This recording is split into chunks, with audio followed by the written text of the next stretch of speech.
class, this is lesson 6, systems of linear inequalities. Our objectives here are to solve systems of linear inequalities by graphing and model real-world situation using systems of linear inequalities. So, quick review here. Circle the system of equations. How can you tell if an ordered pair is a solution to a system of equations?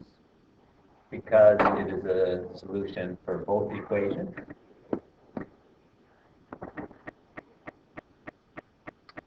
Vocabulary, I'll skip that. Number 4, circle the ordered pair that is a boundary of y plus 2 equals x minus 5. If it's a boundary, then it is a point where they're equal, and that would be 6 and 1.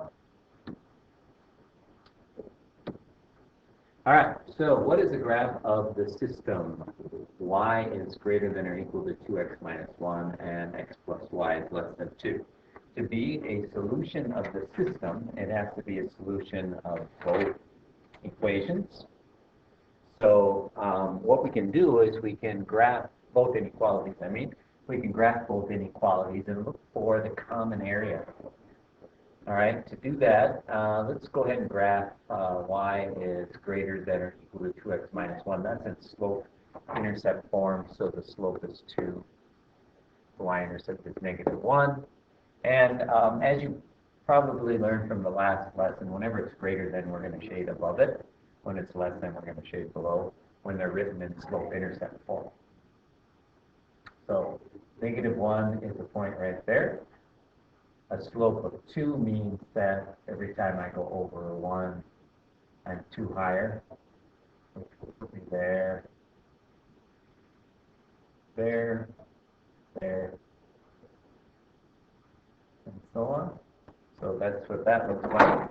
And since it's greater than or equal to, we're going to use the solid line to represent that. Oops, that one's a little thick. All right, try that again here. Here's my solid line. Slope 2. Put that right on those points. Now, if it is greater than or equal to, that means I'm going to shade above. And we can check that just to make sure. Point 0, 0 is not on the line, so we can check that. Is 0 greater than or equal to 2 times 0 minus 1? And it is, because 2 times 0 minus 1 is -1. So we need to shade above the line. Kind of makes sense. What I'm going to do here is I'm just going to remember that I'm shading over here, because there's some region that's common to both.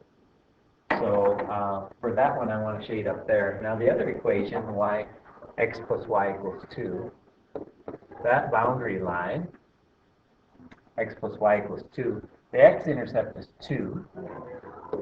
So what I'm saying is 2, 0 is a solution to that equation, and so is 0, 2. So those are the x and the y-intercepts. Let's graph those two and then draw a line through those. 2, 0 is the point right there. 0, 2 is the point right there. And then I can draw a dotted line through that one.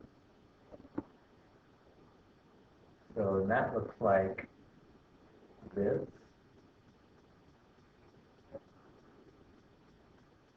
And now for shading on that one, since it's written in standard form, I better just test the point. The point 0, 0 is not on the line, so we just want to check that point. 0 plus 0 is less than 2. Is that true? And that's true. 0 is less than 2. So I need to shade 0, 0. So for the dotted line, I'm going to be shading this blue region. So the common region is where I have both blue and green. And that is going to be my the area that I shade. So I'll just shade that part, that we have both blue and green there, and that'll look like this.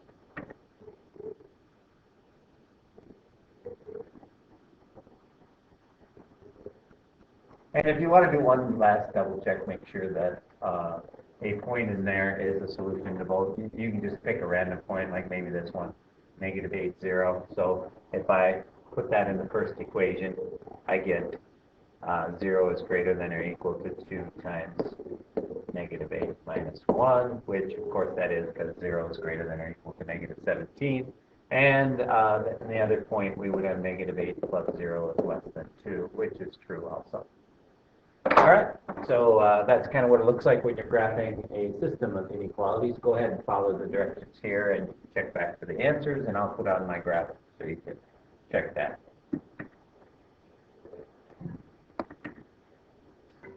All right, so if you graph those systems, you get a region like that.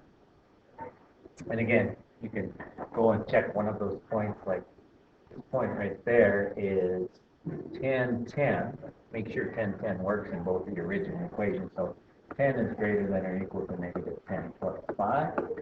Well, that's 10 is greater than or equal to negative 5. That's true. Negative 3 times 10 plus 10 is less than or equal to negative 4.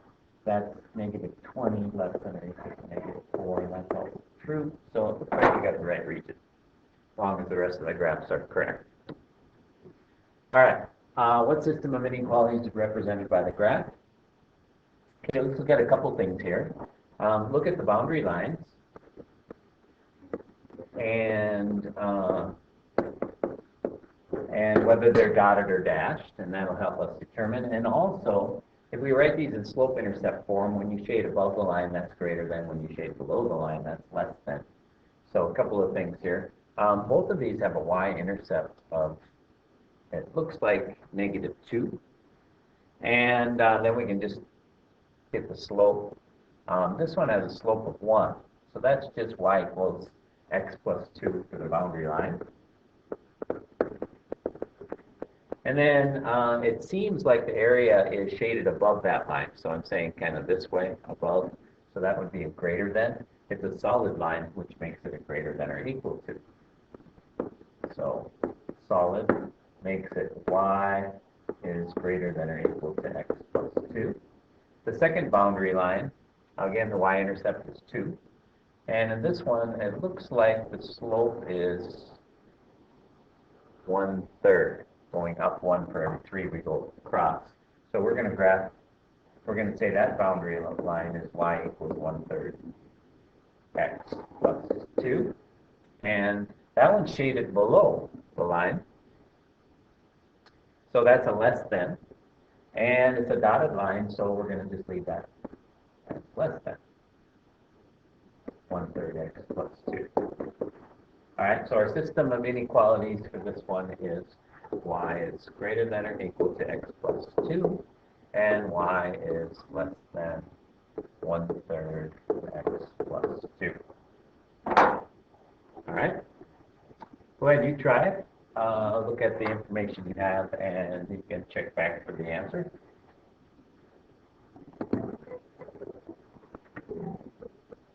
All right, so here's the answer you should have gotten.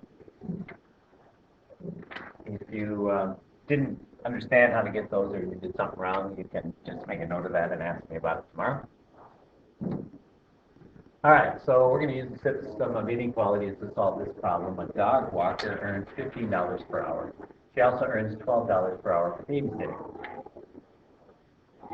She wants to earn at least $300 next week, but can work no more than 30 hours. What is the graph showing how many hours she can work at each job? So I find something interesting about this problem, and that is that for babysitting dogs, you get paid more than for babysitting people. But anyway, so we're going to write a system of equations. We're going to let x be the number of dog walking hours.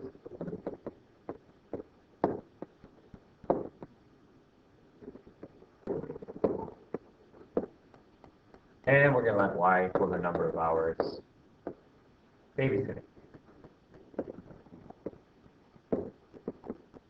All right, and then we can write an inequality like this. If we multiply 15 times the number of hours of dog walking plus 12 times the number of hours babysitting, we want to earn at least 300. At least is greater than or equal to 300. So that's one of our inequalities. And the other inequality is she can work no more than 30 hours. So if I add my hours walking dogs plus my hours babysitting, that has to be less than or equal to 30. Okay, and now we're going to graph that, and I think to graph that, I'm gonna put the equations into slope-intercept form here. To do that, my first equation, I need to subtract 15x from both sides. And so I get 300 minus 15x, and then I needed to divide that by 12. When I do that, I get this equation. Y is greater than or equal to negative 5/4 x plus 25.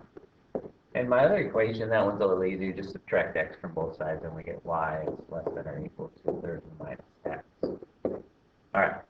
Now, the scale I'm going to use to graph this is 10, 20, I'm going to go by 5 on both axes. All right. And remember, the y-axis is the hours dog walking, and the x-axis is the hours dog walking, and the y-axis is that hours babysitting. Okay. So my first equation, my y-intercept is 25, so I'm going to put that right there. And my slope is negative 5/4. Well, since I chose the same scale on the x and y-axis, I can really just go down 5/4 and put a dot, and that'll work. And then I need to connect that with, since it's greater than or equal to, I need to connect that with a solid line.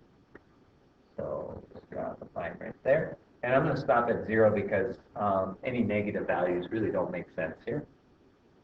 And then my other equation is 30 minus 1x. And that would be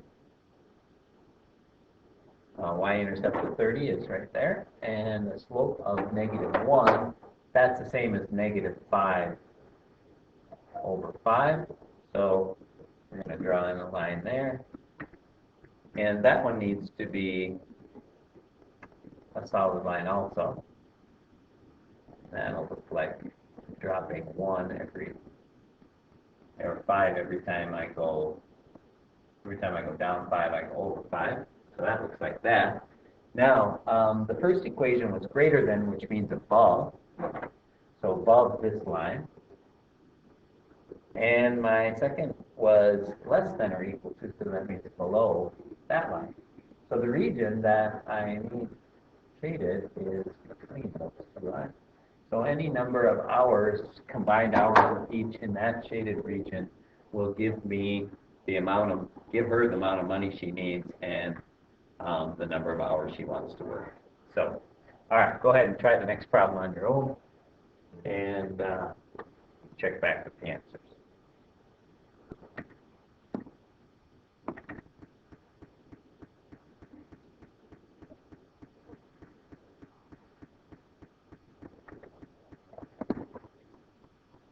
All right, so here's my boundary line. Now, to be less than or equal to 63 minus x, that means I need to be below this line. To be greater than or equal to 10 means I need to be to the right of that line. And to be less than or equal to 50 means I need to be below this line. So the area that I'm going to shade is right in here.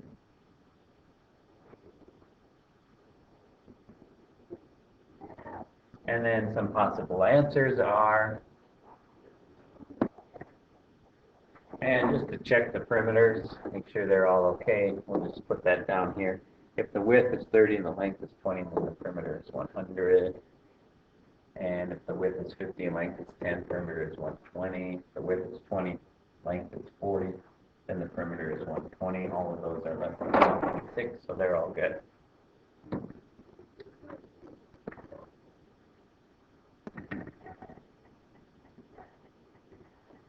So is it possible for a system of two linear inequalities with parallel boundary lines to have a solution? Yes. Is it possible for a system of two linear inequalities with parallel lines to have no solution? Yes.